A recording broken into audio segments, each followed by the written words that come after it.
नमस्कार डॉक्टर साहब, बहुत बहुत स्वागत है आपका। नमस्ते अंजू जी। आज संडे के दिन आप एक्टिविटी काम पे हैं, ये बड़ी अच्छी बात है क्योंकि देश को आगे बढ़ाना है तो सभी लोगों को जुटना पड़ेगा उसके लिए। बिल्कुल सर।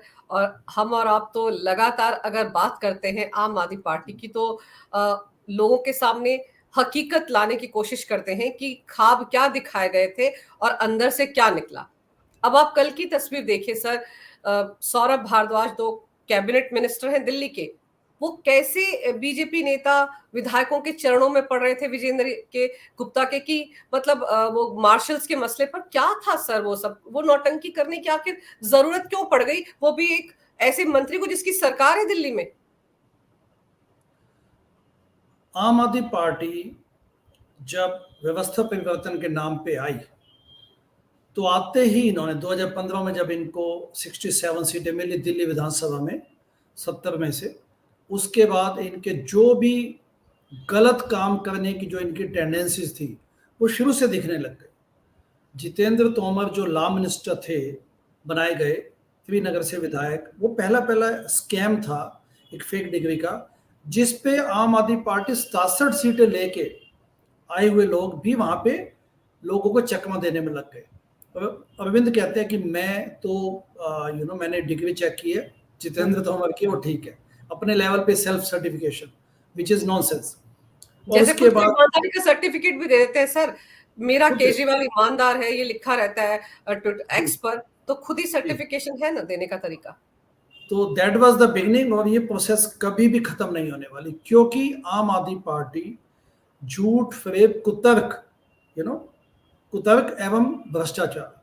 अरविंद के बारे में मैं ये कहता हूं कि he is not only corrupt, न केवल भ्रष्ट है वो, इनकॉम्पिटेंट एवं इनसिंसियर भी, असक्षम एवं ना काम करने की टेंडेंसी, लेजी, कामचोर।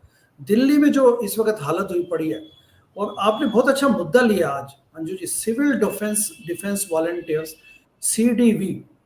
इस मुद्दे को आप यकीन नहीं करेंगे कि एक साल से ये लोग 10,000 सिविल डिफेंस वॉलंटियर्स सड़कों पे बैठे हैं कॉन्स्टेंटली। मैं भी उनकी सभाओं में गया हूँ। पिछले अक्टूबर में दिवाली से पहले, और अगली दिवाली आने वाली है, हम्म। दिवाली से 10 दिन पहले Arvind Kejriwal as a CM 10,000 लोगों को उन्होंने नौकरी से हटा दिया, निरस्त कर दिया, टर्मिनेट कर दिया उनकी नौकरी। एक सिविल डिफेंस वॉलंटियर्स को लगभग 20-22 हजार रुपए मिलते हैं। 20-22 हजार की नौकरी उनके लिए इतनी इंपॉर्टेंट है कि वो एक साल से सड़कों पे बैठे, नहीं तो कौन आंदोलन के लिए सड़क पे जाता है बताइए। तो कितना अहम उनके लिए, उनके परिवार के लिए आजीविका का साधन थे वो लोग। आप उसी से समझ सकते हैं वो लोग एक साल से लगातार सड़क पे बैठे। और इस स्कैम में आप जाएंगे तो यहां भी भ्रष्टाचार है। यहां भी एक्चुअली भ्रष्टाचार की जड़ है। जब 2015 में आम आदमी पार्टी की गवर्नमेंट आई तो आपको ध्यान होगा कि इन्होंने वुमेन सिक्योरिटी को बहुत बड़ा मुद्दा बनाया था। हाँ हाँ हाँ। मार्शल रखेंगे, पैनिक बटन होगा गाड़ियों में, टैक्सियों में। हाँ, पैनिक बटन एक अलग स्कैम है, उस पर बाद हाँ, में आएंगे कभी। लेकिन इन्होंने निर्भया केस को, निर्भया जैसे एक गंभीर मुद्दे को इन्होंने भुनाया पॉलिटिकली, और कहा कि वुमेन सिक्योरिटी हमारा प्राइम इशू होगा, ये वो। तो जब ये सत्ता में आए तो इन्होंने क्या किया कि इनको अपने चमचे और चेले चपाटों को भर्ती करना था। इनको वुमेन सिक्योरिटी से कोई लेने देना नहीं था। अरविंद को ये चिंता हुई कि मैं अपनी पार्टी चलाऊंगा कैसे, दुनिया भर के वॉलंटियर्स ने पहले तो मदद कर दी, अब हम सत्ता में आ चुके हैं। तो इन्होंने क्या किया कि एक एक एमएलए डीएम ऑफिस में जाके वॉलंटियर्स की लिस्ट लेके चला गया कि इन वॉलंटियर्स को आप जॉब में डालो, डिस्ट्रिक्ट मजिस्ट्रेट के ऑफिस में। वहां से प्रोसेस चालू हुई और इन्होंने सिविल डिफेंस वॉलंटियर्स के रूप में अपने लेवल पे भर्तियां शुरू कर दी। अपने 80 कार्यकर्ता। अपने कार्यकर्ताओं को सिविल डिफेंस वॉलंटियर्स की जॉब देनी शुरू कर दी।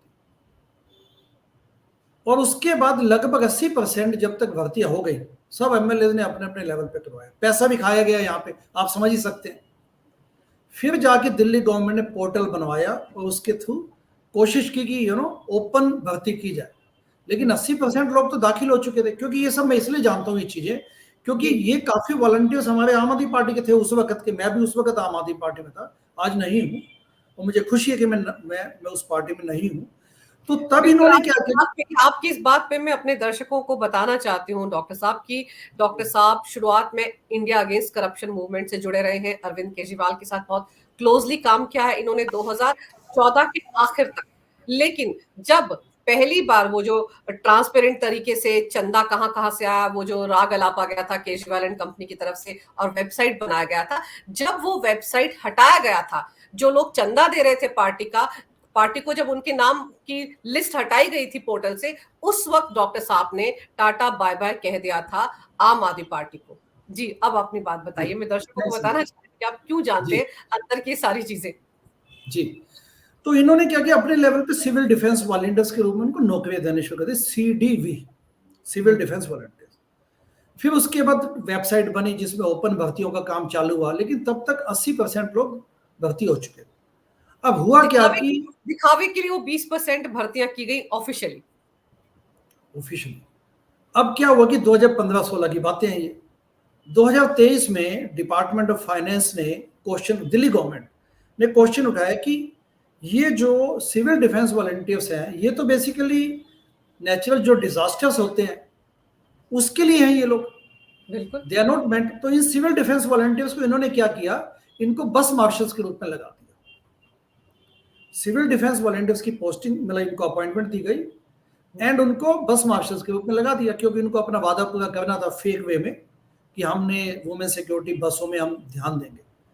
2022-23 में जब मुद्दा उठा तो उन्होंने कहा कि civil defence volunteer disaster management के बाद जो रेस्पॉन्स देना था उसके लिए हैं ये लोग, आप यहाँ पे नहीं लगा सकते।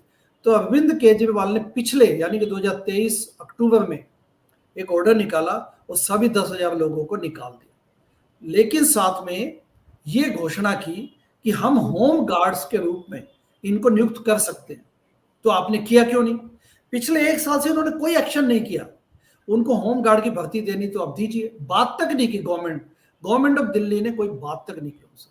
वो सड़कों पे, आप सचिवालय जाएंगे, मिनी सचिवालय दिल्ली गवर्नमेंट का, वहां 1 साल से वो बैठे हुए, अलग अलग जगह पे भी जाके प्रोटेस्ट करते हैं, LG भवन के सामने भी प्रोटेस्ट करते हैं, वो सड़कों पे है, कोई बातचीत नहीं की। अब इनको तमाशा करना है क्योंकि काम तो इनसे होता नहीं है। जैसा मैंने कहा कि दिल्ली गवर्नमेंट का मतलब, केजरीवाल गवर्नमेंट और आतिशी गवर्नमेंट का मतलब निकम्मापन, निकम्मापंथी एवं टोटल लेजीनेस, काम चोर लोग हैं, काम चोर। इन्होंने उनके साथ कभी बैठ के LG के माध्यम से कभी भी मुद्दा सोल्व करने की कोशिश नहीं की। ये सबसे चिंता की बात है। सर, आप ये सोचिए कि कल का तमाशा ऐसे पेश किया जा रहा था कि हमने तो कैबिनेट में प्रस्ताव पास कर दिया कि इनकी बहाली की जाए, LG नहीं कर रहे हैं, बीजेपी के जो विधायक हैं वो नहीं करने दे रहे हैं, इसलिए उनके चरणों में लौट गए। आतिशी सीएम होकर सारी सीएम पद की गरिमा भूलकर इस गाड़ी से उतरकर उस गाड़ी में बैठ रही हैं। मतलब आप सोचिए कि 1 साल से अरविंद केजरीवाल तो अभी 21 मार्च को ही जेल में गए थे ना, उससे पहले तो बाहर थे, तो उससे पहले इस समस्या को सॉर्ट आउट करने की कोशिश क्यों नहीं की गई? अब ये तमाशा क्यों?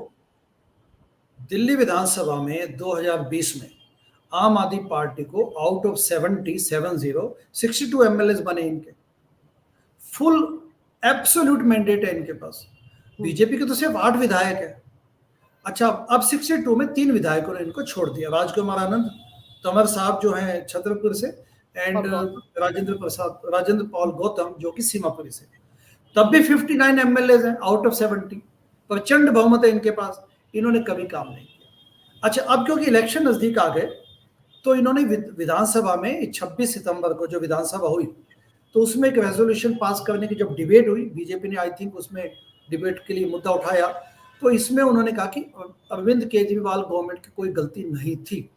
बट एनीवे, लड़ाई के बाद भी एक रेजोल्यूशन पास किया गया कि आम आदमी पार्टी एवं बीजेपी के MLAs मिल के LG साहब के पास जाएंगे 3 अक्टूबर को। अब 3 अक्टूबर को उन्होंने पॉलिटिक्स शुरू कर दी और चरण उनके छूना और इस प्रकार से उनकी गाड़ी। आप विजेंद्र गुप्ता जो कि विधायक है प्रतिपक्ष के या विपक्ष के, आप उनकी गाड़ी में एज ए CM आतिशी क्यों बैठ जाएंगे? इनको अंजू जी सिर्फ तमाशा करना, तमाशा। और इनको उनके परिवार से होम गार्ड्स की नियुक्ति दे सकते थे, सिविल डिफेंस वॉलंटियर जो कि इनके अपने लोग थे, कभी उनको न केवल डिसऑन किया, उनकी दिवाली खराब की। अगली दिवाली आने वाली है, इनको किसी से कोई मतलब नहीं है, they are just corrupt, nothing else. Sir, अब जो रेजोल्यूशन पास किया गया ये तब क्यों नहीं किया गया जब केजरीवाल CM थे? 21 मार्च से पहले ये पास क्यों नहीं किया गया? तब इनकी समस्याएं क्यों नहीं सुनी गई? अब जब केजरीवाल हट गए, आतिशी बन गई और अब तो और 5 महीने रह गए दिल्ली में विधानसभा चुनाव के, तो रायता फैलाने में, तमाशा करने में आम आदमी पार्टी लग गई है। सर मेरे को तो कई बार ऐसा लगता है आम आदमी पार्टी ना विपक्ष में ही रहनी चाहिए। ऐसी पार्टियां जो विपक्ष में रहती है ना, तो जो सरकार होती है वो मेरे ख्याल से बेहतर तरीके से काम कर सकती है, लेकिन जब ये खुद सरकार में आते हैं तो फिर अगर इनको यही तमाशे करने सर, तो विपक्ष का क्या करेगा? पक्ष के लोग ही लौट रहे हैं चरणों में, तमाशा कर रहे हैं, तो जो विपक्षी पार्टियां उनके पास तो कुछ बचा ही नहीं करने के लिए। मुझे लगता है कि इनके पास तो वास्तव में देखा जाए तो ये विपक्ष में रहने लायक भी नहीं है। ये एक शब्द है अनार्की, अराजकता। अराजकता इनको डिफाइन करती है। मोस्ट डिफाइनिंग जो इनके लिए शब्द है, टर्म है, वो है अराजक लोग। ये लोग कहीं भी कुछ काम नहीं कर सकते। इनके पास एब्सोल्यूट मैंडेट, जनता ने समर्थन दिया था। लोगों की हीलिंग के लिए आप काम कीजिए, लोगों के क्लोजर के लिए काम कीजिए, लोगों के काम कीजिए आप। इनको कोई काम नहीं था। अच्छा, इससे बड़ा आप मखौल क्या देख सकते हैं, हास्यपद बात क्या देख सकते हैं कि आज से 2 हफ्ते पहले एक्स सीएम अरविंद केजरीवाल ने करंट सीएम आतिशी जी को चिट्ठी लिखी कि दिल्ली में सड़कों की जो दुर्गति हुई पड़ी है, 9 साल से इनको चिंता नहीं थी, तो आप अब सड़कों को फिक्स करने का काम बड़ी तेजी से कीजिए। क्या जनता मूर्ख है क्या? कि हम लोग सब भेड़ हैं क्या? भेड़े हैं कि आप कैसे भी हमें हाँकने लग जाइए? ये माइंडसेट है इस व्यक्ति का। जो डीप स्टेट का व्यक्ति है उसका माइंडसेट ये है कि जनता को just take it for granted, and जो आपको मोलेस्टेशन करना हो, जनता के साथ व्याभिचार करना हो, कीजिए, क्योंकि अकाउंटेबिलिटी और रिस्पॉन्सिबिलिटी अपने सिस्टम में ये लोग मानते ही नहीं है। ये एंटी कॉन्स्टिट्यूशन भी है, कॉन्स्टिट्यूशन को धक्का बताते हैं, एंड जो भी काम करना हो उसको बड़े आराम से ये सिर्फ उसको पॉलिटिसाइज करते हैं। सर ये जो ड्रामा था जिसमें कि अपनी गार्ड, पहले तो जैसे आपने बताया कि प्रस्ताव पारित हुआ, ठीक है, तय हुआ कि ये लोग इकट्ठा मिलकर बीजेपी और आम आदमी पार्टी के नेता विधायक मिलकर के जाएंगे एलजी के पास। हाँ, तो जब ये सब सेटल हो गया, इनको लगा इसमें तो फिर बीजेपी को भी वेटेज मिल जाएगा, तो हाँ। ये तो होना नहीं चाहिए, तो इसलिए कल का ड्रामा किया गया, पैरों में लौटना और वहां नहीं जाना और आतिशी मार लेना को विजेंद्र गुप्ता की गाड़ी में बैठा देना। सर उस वक्त कोई सिक्योरिटी का ख्याल नहीं आ रहा था इनको? एक शब्द होता है Anju ji, intellectual dishonesty. Intellectual dishonesty इन पे अप्लाई होती है, क्योंकि आप ये देखिए ना, 59 एमएलए आम आदमी पार्टी के, 8 एमएलए बीजेपी के, तो नेचुरली वो आउट स्मार्ट हो जाते हैं ना। कहीं भीड़ भड़के में यदि आप खड़ा करें तो कहाँ 8 एमएलए, कहाँ 59। तो इन्होंने कल उसका पूरा फायदा उठाया। जब विजेंद्र गुप्ता जो कि प्रतिपक्ष के बीजेपी के नेता हैं और आतिशी जब इकट्ठे जाना चाहिए था इनको बैठ के, तो क्योंकि नेचुरली वहां पे उस वक्त आम आदमी पार्टी के एमएलए और जो गुर्गे चेले चपाटे थे, उन्होंने सबने इसका तमाशा बना दिया, जैसा आपने कहा। जबकि दोनों को गाड़ी में बैठ के आगे जाना चाहिए था एलजी की तरफ, एज सिंपल एज दैट। मुद्दा क्या है इसमें, प्रॉब्लम क्या है? वो विजुअल्स आप अपने दर्शकों को दिखाइएगा तो समझ पाएंगे कि देखो वहां भी इन्होंने तमाशा बीन किया। कितने दुख की बात है कि पढ़े लिखे एमएलए जो अपने आप को हार्वर्ड से पढ़ा हुआ बताती है, सीएम और सौरभ भारद्वाज, उनके साथ तो मैंने काम भी किया हुआ है, जीके कॉन्स्टिट्यूएंसी के वो विधायक हैं, मिनिस्टर हैं आम आदमी पार्टी में, एंड यूएस से भी होके आए हुए हैं। उनके देखिए, उनका स्तर देखिए आप, मतलब पॉलिटिकल गेन्स को स्कोर करने का भी एक लेवल होता है, जबकि डेमोक्रेसी में ये होना चाहिए कि जो जीत गया वो ठीक है, विजेता है, बट जो हार गया तो कुछ मैंडेट उसको भी तो मिला हुआ है ना, लोगों ने उसको भी वोट दिए। और एक्सपेक्ट ये किया जाता है कि डेमोक्रेसी के खेल में, स्पोर्ट्स कॉल डेमोक्रेसी में, आप दोनों मिलके कॉम्पिटिटिव वे में बिहेव करेंगे और जनता के काम करेंगे, इनको कोई लेना।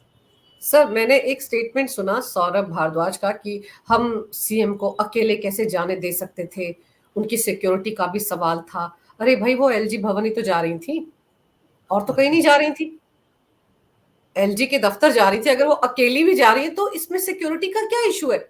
ये बातें भी सौरभ भारद्वाज कह रही थी, मैंने सोशल मीडिया पर उनकी बाइट सुनी। इनका क्या मतलब था? इसीलिए क्या वो बाकियों की भीड़ जो थी उनके साथ जाने के लिए उतावली थी? क्या मतलब था उसका? और ये वो पार्टियां जो कहती थी कि हम सिक्योरिटी नहीं लेंगे। देखिए इनके तमाशे, हाइट ऑफ हिपोक्रेसी। सर, ये तो सिविल डिफेंस वॉलंटियर्स की बात हो गई, लेकिन आम आदमी पार्टी जिसकी अपनी कोई विचारधारा नहीं है, अपना कोई कैडर नहीं है, उसके पास सबसे बड़ी चुनौती तो 2014-15 में यही थी कि कैडर बनाया जाए। और कैडर बनाने के लिए उन्होंने लोगों को ये लॉलीपॉप दिए कि इधर भर्ती कर देंगे, उधर भर्ती कर देंगे। 437 लोग भी थे जिनको एलजी ने बर्खास्त किया था, क्योंकि वो सब लोग भी ये बताया जा रहा था हार्वर्ड से आए, ऑक्सफोर्ड से आए हैं, कोई एडवाइजर बनाया गया, कोई फेलो बनाया गया, और अलग अलग डिपार्टमेंट्स में उनको अरविंद केजरीवाल ने फिट किया था। और कहा यह जाता है कि वो उन डिपार्टमेंट्स में उनके लिए जासूसी करते थे, और 80 से लेकर 2.5 लाख तक की उनकी सैलरी थी। जॉब क्रिएशन के मुद्दे पे को मुझे खुशी है कि आपने टच किया, क्योंकि बड़ा सेंसिटिव मुद्दा है।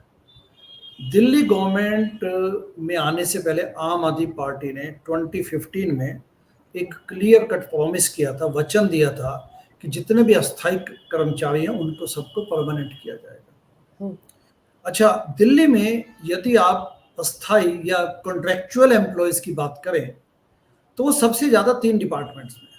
एजुकेशन, जिसमें गेस्ट टीचर्स हैं, हेल्थ डिपार्टमेंट कॉन्ट्रेक्चुअल बेसिस पे या पार्ट टाइम नर्सिस को, पैरामेडिकल वर्कर्स को, इवन डॉक्टर्स को लिया जाता है in addition to regular employments. And third है आपका ट्रांसपोर्ट डिपार्टमेंट, डीटीसी। अब इन तीनों महकमों में इनको नियुक्तियां करनी चाहिए थी। गेस्ट टीचर्स 2015 से आज 2024 हो गया, 10 सालों से वो वहीं की वहीं हैं, उनकी कोई डिमांड्स नहीं मानी गई। गेस्ट टीचर्स का ज्वलंत मुद्दा ट्रांसपेरेंसी पारदर्शिता वेब सीरीज में भी हमने उठाया, एंड आप उन फुटेज या उन विजुअल्स को देखेंगी तो आप अभी तक आपके दर्शक समझ पाएंगे कि आज भी, यानी कि 2019 से लेकर 2024 तक कोई समाधान नहीं किया, क्योंकि इनकी टेंडेंसीज हैं नहीं समाधान करने की। लेकिन जैसे सत्ता में आए, इन्होंने क्या काम किया कि अपने चेले चपाटों को इन्होंने भर्ती करने के लिए प्रोसेस चालू कर दी। अब कैसे लिया जाए, तो जैसा आपने कहा, इनको किसी न किसी ढंग से एडवाइजर के रूप में लेना शुरू किया। किसी को 60,000 की सैलरी ऑफर की गई, किसी को 2.5 लाख की। बट जो सबसे बड़ा इंपॉर्टेंट एक ज्वलंत मुद्दा है वो है दिल्ली डायलॉग कमीशन का। Delhi dialogue and development commission ये बनाया था 2015 में। जैस्मिन शाह जिसके हेड बनाए थे। यस, पहले आशीष खेतान थे। हाँ, आशीष खेतान भी आशुतोष की तरह एकदम चले गए छोड़ के, क्योंकि उनको समझ आ गया कि यहाँ पे उनकी दाल भी नहीं गलेगी, प्लस उनको अपना भविष्य यहाँ दिखा नहीं, क्योंकि अरविंद केजरीवाल को पढ़े लिखे लोग वैसे भी नहीं चाहिए। तो प्राइम एग्जाम्पल में आप इनका भी नाम ले सकते हैं। तो ही लेफ्ट एंड वो यूके चले गए स्टडीज के लिए, एंड उसके बाद I think he is busy in academics now.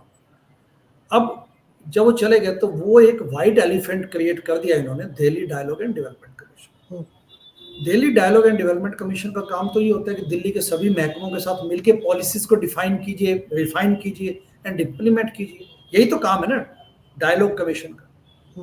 अब हेल्थ डिपार्टमेंट में मैं था, मैं जानता था कि उनके कोई आपस में ना तो हेल्थ मिनिस्टर सत्येंद्र जैन पसंद करते थे आशीष खेतान को, न वो चाहते थे कि ये हमें तंग करे, ना दिल्ली डायलॉग कमीशन को कोई आवश्यकता थी।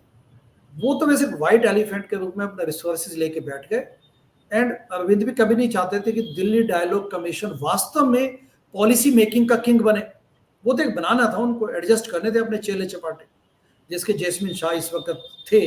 अब तो अच्छी बात है कर दिया उसको एलजी ने, अब कर दिया। वो भी काफी लेट हुआ, बट थैंक्स गॉड अल्टीमेटली। उसमें भी तो आप सर सोचिए ना कि 2.5-5 लाख की सैलरीज लोगों को एवं ही दी जा रही थी, कोई जवाब दे ही नहीं थी कहाँ क्यों पैसा दिया जा रहा है। बस दिल्ली के टैक्स पेयर का पैसा इधर बांट दो, उधर बांट दो, वक्फ बोर्ड को दे दो, इसको दे दो, उसको दे दो, बस यही चल रहा था। एग्जैक्टली। तो जब मैं दिल्ली में हेल्थ मिनिस्टर के साथ था 2015 में, तो इन्होंने क्या किया कि इनको अपने गुर्गे फिट करने, तो मेरे हेल्थ डिपार्टमेंट से ही 2 लोगों को, मैं नाम नहीं लूंगा क्योंकि वो मुझे जानते भी हैं, मेरे दोस्त भी हैं कुछ, उनमें से 2 लोगों को हमारे यहाँ से रिकमेंडेशन भेजी गई कि इनको एडवाइजर नियुक्त कर दीजिए। इसी प्रकार से डिफरेंट महकमों में गोपाल मोहन का नाम मैं लेना चाहूंगा, क्योंकि गोपाल मोहन इज ए मोल। वो वहां पे उसको भी खूब तगड़ी वहां पे पोस्ट दी गई और उसको वहां पे फिट किया गया। इसी प्रकार से Delhi commission for women DCW में भी किया गया। इन्होंने वहां पे स्वाति मालीवाल और बाकी लोगों ने काफी लोगों को, ऐसे लोगों को वहां पे एडवाइजर के नाम पे या किसी इसी प्रकार की पोस्ट क्रिएट कर करके इनको फिट किया। ये सभी आम आदमी पार्टी के वॉलंटियर्स थे और केपेबल नहीं थे, एलिजिबल नहीं थे। जी पीसीडब्ल्यू का मुद्दा तो सर अभी उठा था ना, एलजी ने उनको भी तो बर्खास्त किया था कि ये भर्तियां हाँ कैसे हो गई। सर ये एग्जैक्टली। नियम कायदों को कहीं फॉलो नहीं करते थे ना, कि आप टेंडर निकालते हैं, आप एडवर्टीजमेंट निकालते हैं कि हम यहाँ भर्ती करने जा रहे हैं, ये सब नहीं किया गया, बस सीधे हाँ अपने अपने लोगों को फिट कर दिया। यही सबसे बड़ी बस समस्या है ना। एग्जैक्टली बिल्कुल आपने डिट्टो सेम का। This is the root cause. इन्होंने क्या किया, अपने लोगों को सेट करना था। लोगों की आवश्यकता थी तो आप दिल्ली गवर्नमेंट जॉब्स निकाल ले, ओपन कंपटीशन हो, एलिजिबिलिटी क्राइटेरिया फिट किया जाए, उसके तहत लोग अप्लाई करेंगे। ओपन प्रोसेस होनी चाहिए हायरिंग की। तो ये सब नहीं किया, इसलिए गोपाल मोहन को हटाया गया, आतिश सॉरी ये जो स्वाति मालीवाल के डिपार्टमेंट से काफी लोगों को हटाया गया। This is the problem. और ये वो लोग हैं चैंपियंस ऑफ इंटिक आई मीन ट्रांसपेरेंसी, ऑनेस्टी, व्यवस्था परिवर्तन करने आएंगे। व्यवस्था इतना तो मतलब जो कहते हैं कि अंदर का जो भ्रष्टाचार है ये दूसरी पार्टियों में भी देखने को नहीं मिलेगा शायद। अच्छा एक उस मुद्दे में जो सबसे पहले अपनी डिस्कशन शुरू हुई, जो सिविल डिफेंस वॉलंटियर्स, उसमें फिर एक आईएएस मीना का भी नाम आता है। अच्छा। इसमें आईएएस मीना ने जब पोर्टल बनाया तो उन्होंने काफी राजस्थान से लोगों को बुलाया एंड उनको आधार कार्ड दिल्ली के बनवाए, क्योंकि सिविल डिफेंस वॉलंटियर्स के लिए सिर्फ दिल्ली के लोग एलिजिबल थे। तो ओपन प्रोसेस तो नहीं की, लेकिन उन्होंने बना बना के उनको भर्तियां शुरू कर दी। नेचुरली इससे पैसा खाया गया। तो इस प्रकार से आप ये देखिए जो कट एंड कमीशन का जाल दिल्ली गवर्नमेंट में बिछा हुआ है, जिसमें संतरी से लेकर मंत्री तक भ्रष्ट है। तो सिविल डिफेंस वॉलंटियर्स की जो नियुक्तियां अपने लोगों को, जिसको कहते हैं कि मतलब नेपोटिज्म, भाई भतीजावाद, फिर वो वो, किया हाँ। गया, भ्रष्टाचार किया गया एंड जो जो भी सारे कानून थे उनको साइड पे रख दिया। सर ये एक मुद्दा ये भी उठा था कि जो सिविल डिफेंस वॉलंटियर है इनको तनख्वाह तो 20-22 हजार ऑफिशियली दी जाती है, लेकिन कायदे से 10-12 हजार ही इनके खातों में आती है। वो एग्जैक्टली पैसा बाकी किसकी जेब में जा रहा है, ये मुद्दा भी संसद में उठा था। एग्जैक्टली ये पता करना चाहिए वो पैसा कहाँ गया। तो वो पैसा भी आम आदमी पार्टी के खजाने में जा रहा था, वहां भी भ्रष्टाचार था जमकर। जी बिल्कुल। आम आदमी पार्टी की बिल्कुल आपने ठीक कहा। इसके अलावा एक विशेषता है कि जैसे गोवा में इन्होंने किया, ये क्या करते हैं कि सीधा फंडिंग मानने के बजाय ये जब इन्हों को टेंडर्स देने होते हैं या फेवर्स देने होते हैं, तो ये उन कंपनियों को बोलते हैं, उन कॉन्ट्रैक्टर्स को बोलते हैं, उन जिनको भी आगे फेवर करते हैं कि आप ये पैसा वहां पहुंचा दीजिए। गोवा में जैसे जैसे शराब घोटाले में हुआ सर, कि पैसा दिल्ली नहीं आया लेकिन गोवा पहुंच गया 45 करोड़। ऐसे कल कोई व्यक्ति से बात हो रही थी तो पंजाब में भी ऐसे किया। पंजाब में भी काफी पैसे इस ढंग से सर्कुलेशन में लेके आए। तो इन्होंने बेसिकली जो भी पॉलिटिक्स की जो नैतिकता थी उसको उन्होंने सिर्फ जामा पहनाए रखा अपने आप को, लोगों को बेवकूफ बनाया। भ्रष्टाचार मुक्त भारत मेरी मांग ही नहीं मेरी जिद है, ठीक है, निकलो बाहर मकानों से, जंग लड़ो बेईमानों से, लेकिन सब कुछ ताक पे रखा। लेकिन मोर शेमफुली बिल्कुल सब कुछ चीजों को हटा के साइड पे इन्होंने अभी भी अपने आप को कट्टर ईमानदारी का सर्टिफिकेट देना, शहीद भगत सिंह से अपने आप को कंपेयर करना, मतलब height of the hypocrisy and lowest level of जो नैतिकता होती है वो इन्होंने दिखाई है पिछले 10 साल। सर एक और चीज है, फीडबैक यूनिट घोटाला जासूसी के लिए बनाया गया था। ये 2015 में बना था, आपको शायद याद हो। इसमें 30-32 लोगों को भर्ती किया गया था और इसमें भी नियम कायदों को ताक पर रखा गया था। यहाँ तक कि एलजी को पता तक नहीं था कि ऐसा कोई फीडबैक यूनिट भी है। कहा यह गया था जब ये खबर सामने आई और ये 7-8 महीने में इसका बोरिया बिस्तर बंद हो गया, तब कहा गया था अलग अलग विभागों में भ्रष्टाचार ना हो उस पर नजर रखने के लिए ये फीडबैक यूनिट बनाया गया था। ये क्या था सर? क्योंकि इसकी शिकायत लेकर संदीप दीक्षित भी एलजी के पास पहुंचे थे कि मेरी मुखबरी हो रही है, मेरी जासूसी हो रही है, और उसके जरिए कहा जाता है कि सबकी जासूसियां ही हो रही थी। जासूसियां हो गई थी। इसमें दूसरा एंगल ये आता है अंजू जी कि ये इलीगल है। आप फोन टेपिंग करना या टैपिंग करना, phone tapping is illegal also. वो वैसे भी अगर आप टैपिंग करनी है गवर्नमेंट को किसी डिपार्टमेंट की, तो उसके लिए होम मिनिस्ट्री ऑफ इंडिया से परमिशन लेनी पड़ेगी। बिल्कुल। तो इन्होंने प्रोसेस चालू की। आपने जैसे बताया कि 8-9 महीने में इनको ये फिगर आउट, मतलब ये पब्लिक में आ गया, ये एक्सपोज हो गया इनका ये। तो न केवल इन्होंने इसमें भ्रष्ट पद्धति अपनाई, इन्होंने वहां पे इलीगल काम भी किया। और मुझे पूरी आशा है कि ये मुद्दे पे अरविंद केजरीवाल जेल जाएंगे। ये मुद्दा यदि ठीक ढंग से परसू किया गया तो अरविंद केजरीवाल इस अकेले मामले में जेल जाएंगे विदाउट एनी डाउट। क्योंकि सर ये तो देशद्रोह, क्योंकि सर ये तो देशद्रोही की कैटेगरी में आ जाता है ना। हाँ, जिसके लिए state department of US, United states का स्टेट डिपार्टमेंट एक प्रेस विज्ञप्ति, एक स्पेशल बाइट देता है, स्पेशल मीडिया को ब्रीफिंग करता है कि अरविंद केजरीवाल को अरेस्ट किया गया है, डिटेन किया गया ईडी द्वारा, तो होप जस्टिस उसको दी जाएगी। इस लेवल तक इनके कनेक्शंस हैं। पर सर अब जो ये एक तरह से सिविल वॉलंटियर्स के नाम का ठीकरा एलजी पर फोड़ने की कोशिश कर रहे हैं, तो लोग तो सवाल पूछेंगे ना कि भाई आपने 7-8 महीने में उनको बहाल क्यों नहीं किया? क्या ये सिविल जो 10,000 है ये अभी झांसे में आ गए होंगे आम आदमी पार्टी की कि देखिए मंत्री हमारे लिए पैरों में पड़ गए? नहीं, वो नहीं आने वाले, क्योंकि वो पिछले 1 साल का कंडक्ट आम आदमी पार्टी का देख चुके हैं। इनफैक्ट वो इतना स्ट्रगल उनकी, आप उसी बात से अंदाजा लगा सकते हैं कि 1 साल से, इनफैक्ट लगातार 1 साल से बैठे हैं वो विदाउट एनी गैप। बीच में उनको हटा दिया जाता है वो अलग बात है, फिर असेंबल हो जाते हैं। एंड मई जून का महीने जो बीत चुके हैं, अप्रैल मई जून जुलाई, बरसातों में भी वो बैठे, तो आप इसी बात से अंदाजा लगा सकते हैं कितना डिस्ट्रस्ट है। वो इनका लेवल देख चुके हैं। वो किसी पॉलिटिकल पार्टी के झांसे में नहीं आने वाले, लेकिन उनकी डिमांड्स जेन्युइन है। यदि आम आदमी पार्टी सिंसियर होती थोड़ी बहुत भी, या गवर्नमेंट, दिल्ली गवर्नमेंट, तो ये लोग सोल्यूशन निकाल सकते थे। होम गार्ड्स की भर्ती की जा सकती थी, कोई ना कोई तरीका निकाला जा सकता था। बिल्कुल सर, होमगार्ड में अगर इनको कहा जा रहा था कि वहां इनको एडजस्ट करेंगे तो वो काम करना चाहिए था। ये प्रस्ताव निकालकर इस तरह का तमाशा करके एलजी को कटघरे में खड़ा करके या बीजेपी को कटघरे में खड़ा करके बात नहीं बनने वाली है। तो अब देखते हैं इसको लेकर आगे क्या कार्रवाई होती है। लेकिन सर इतना तय है कि अगले 5-6 महीने में हमको सिर्फ तमाशे और तमाशे और तमाशे देखने को मिलेंगे। ये जो नई मुख्यमंत्री बनी है ये काम तो कुछ नहीं करेंगी, लेकिन इसी तरह से कोई ना कोई मुद्दा उठाकर उस मुद्दे को जरूरत से ज्यादा उछालेंगे ताकि लोगों के बीच में ये मैसेज आए कि देखिए हम तो काम कर रहे थे, बस हमको करने नहीं दिया जा रहा था। ना एलजी करने देते हैं ना केंद्र सरकार करने देती है। सर आपने समय निकाला इस महत्वपूर्ण विषय पर चर्चा करने के लिए, आपका बहुत बहुत धन्यवाद। नमस्कार। Thanks Anju ji, thanks for having me.